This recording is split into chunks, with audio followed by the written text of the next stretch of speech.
सिय शोभा नहीं जाये बखानी, जगदम्बिका रूप गुण है खानी। उपमा सकले मोहे लगु लागी, प्राकृत नारे अंग अनुरागी। रूप और गुणों की खान जगत जननी जानकी जी की शोभा का वर्ण नहीं हो सकता। उनके लिए मुझे काव्य की सब उपमाएं तुच्छ लगती हैं, क्योंकि वे लौकिक स्त्रियों के अंगों से अनुराग रखने वाली हैं, अर्थात वे जगत की स्त्रियों के अंगों को दी जाती हैं। काव्य की उपमाएं सब त्रिगुणात्मक मायिक जगत से ली गई हैं। उन्हें भगवान की स्वरूप शक्ति श्री जानकी जी अप्रकृतक चिन्मय अंगों के लिए प्रयुक्त करना, उनका अपमान करना और अनेकों उपहास्य पद बनाना है। सिय बरनी है तेहि उपमा देहि, को कबे कहाए अजसु को लेहि। जो पट तरियति सम है सिया, जगे असे जोबती कहाँ कमुनिया। सीता जी के वर्णन में उन्हीं उपमाओं को देखकर कौन कुकवि कहलाए और अपयश का भागी बने, अर्थात सीता जी के लिए उन उपमाओं का प्रयोग करना सुकवि के पद से च्युत होना और अपकीर्ति मोल लेना है। कोई भी सुकवि ऐसी नादानी एवं अनुचित कार्य नहीं करेगा। यदि किसी स्त्री के साथ सीता जी की तुलना की जाए तो जगत में ऐसी सुंदर युवतियां हैं ही कहाँ जिसकी उपमा उन्हें दी जाए। गिरा मुखरे ताने आरे धन भवानी, रति अति दुखित अतनुपति जानी। बेस बारुनी बंधु प्रिय जेहि, कयहि रमा सम किमि बैदेहि। पृथ्वी की स्त्रियों की तो बात ही क्या, देवताओं की स्त्रियों को भी यदि देखा जाए तो हमारी अपेक्षा कहीं अधिक दिव्य और सुंदर है। तो उनमें सरस्वती तो बहुत बोलने वाली हैं, पार्वती अर्धांगिनी है, अर्थात अर्ध नारी नटेश्वर के रूप में उनका आधा ही अंग स्त्री का है, शेष आधा अंग पुरुष शिव जी का है। कामदेव जी की स्त्री रति पति को बिना शरीर का अनंग जानकर बहुत दुखी रहती हैं और जिनके विष और मद जैसे समुद्र से उत्पन्न होने के नाते प्रिय भाई हैं, उन लक्ष्मी के समान तो जानकी जी को कहा ही कैसे जाए। जो छवि शोधा पयो नित्य होई, परम रूप में कच्छपि सोई। शोभा रज मंदर सिंगारू, मथे पाने पंकज निज मारो। जिन लक्ष्मी जी की बात ऊपर कही गई है वे निकली थीं खारे समुद्र से, जिसको मथने के लिए भगवान ने अति कर्कश पीठ वाले कश्यप का रूप धारण किया। रस्सी बनाई गई, महान विषधर वासुकी नाग की मथानी का कार्य किया। अतिशय कठोर मंदराचल पर्वत ने और उसे माथा सारे देवता और दैत्यों ने मिलकर जिन लक्ष्मी जी को अतिशय शोभा की खान और अनुपम सुंदरी कहते हैं उनको प्रकट करने में हेतु बने। ये सब सुंदर एवं स्वाभाविक ही कठोर उपकरण ऐसे उपकरणों से प्रकट हुई लक्ष्मी श्री जानकी जी की क्षमता को कैसे पा सकती हैं। हाँ, इसके विपरीत यदि छवि रूपी अमृत का समुद्र हो, परम रूप में कश्यप हो, शोभा रूप रस्सी हो, श्रृंगार रस पर्वत हो और उस छवि के समुद्र को स्वयं कामदेव अपने ही कर कमल से मथें।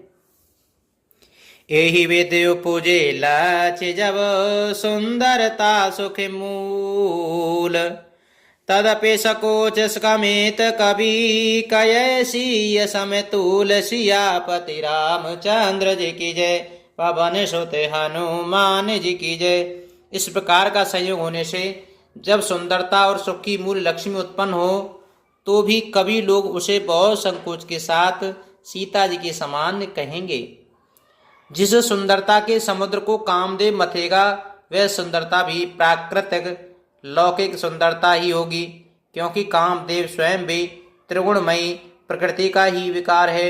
अतः उस सुंदरता को मतकर प्रकट की हुई लक्ष्मी भी उपर्युक्त लक्ष्मी की अपेक्षा कहीं अधिक सुंदर और दिव्य होने पर भी होगी प्राकृत ही। अतः उसके साथ भी जानकी जी की तुलना करना कवि के लिए बड़े संकोच की बात होगी।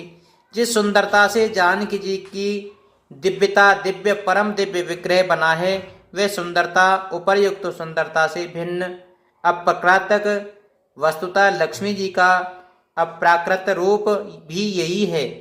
वह कामदेव के मतने में नहीं आ सकती और वह जानकी जी का स्वरूप ही है। अतः उनसे भिन्न नहीं और उपमा दी जाती है। भिन्न वस्तु के साथ इसके लिए अतिरिक्त जानकी जी प्रकट हुई हैं। स्वयं अपनी महिमा से उन्हें प्रकट करने के लिए किसी भिन्न उपकरण की अपेक्षा नहीं है। अर्थात शक्ति शक्तिमान से अभिन्न अद्वैत तत्व है। अतएव अनुपमेय यही गुण दार्शनिक तत्व भक्ति श्रोमणी कवि ने इस अभूत अलंकार के द्वारा बड़ी सुंदरता से व्यक्त किया है। चले संग ले सखी सयानी, गावत गीत मनोहर बानी। सोहे नवल तनो सुंदर सारी, जगत जननी अतुलित छवि भारी। सयानी सखियां सीता जी को साथ लेकर मनोहर वाणी से गीत गाती हुई चली। सीता जी के नवल शरीर पर सुंदर साड़ी सुशोभित है। जगत जननी की महान छवि अतुलनीय है। भूषण सकले सुदेश सुहाए, अंग अंग रचे सखिनो बनाए। रंगे भूमि जब सिय पगुधारी, देखे रूप मोहे नर नारी। सब आभूषण अपनी अपनी जगह पर शोभित हैं, जिन्हें सखियों ने अंग अंग में भली भांति सजाकर पहनाया है। जब सीता जी ने रंगभूमि में पैर रखा तब उनका दिव्य रूप देखकर स्त्री पुरुष सभी मोहित हो गए। हर से सुरन दुंदभी बजाई, बरसे प्रसून अपुछरा गाई। पानी सरोजे सोहे जय माला, अब चट चिताए सकले भुआला। देवताओं ने हर्षित होकर नगाड़े बजाए और पुष्प बरसाकर अप्सराएं गाना गाने लगी। सीता जी के कर्ण कमलों में जयमाला शोभित है। सब राजा चकित होकर अचानक उनकी ओर देखने लगे। सीय चकित चेत राम ही चाहा, भय मोहे बसे सब नर नाहा। मुनि समीप देखे दो भाई, लगे ललके लोचन निधि पाई। सीता जी चकित चित्त से श्री राम जी को देखने लगी। तब सब लोग राजा लोग मोह के वश हो गए। सीता जी ने मुनि के पास बैठे हुए दोनों भाइयों को देखा तो उनके नेत्र अपना खजाना पाकर ललचाकर वहीं श्री राम जी में जा लगे, स्थिर हो गए। गुरुजन लाज समाज बड़, देख सिय सकुचानी। लागी बिलोकन सखिन तन, रघुवीर और आन। सियापति रामचंद्र जी की जय, पवन सुत हनुमान जी की जय। परंतु गुरुजनों की लालच से तथा बहुत बड़े समाज को देखकर सीता जी सकचा गई। वे श्री रामचंद्र जी को हृदय में लाकर सखियों की ओर देखने लगी। मंगले भवने अमंगले हारी, द्रवहु सुदशरथ अजर बिहारी। दीन दयाल बिराजे समय भारी, हरिहु नाथ मम संकट भारी।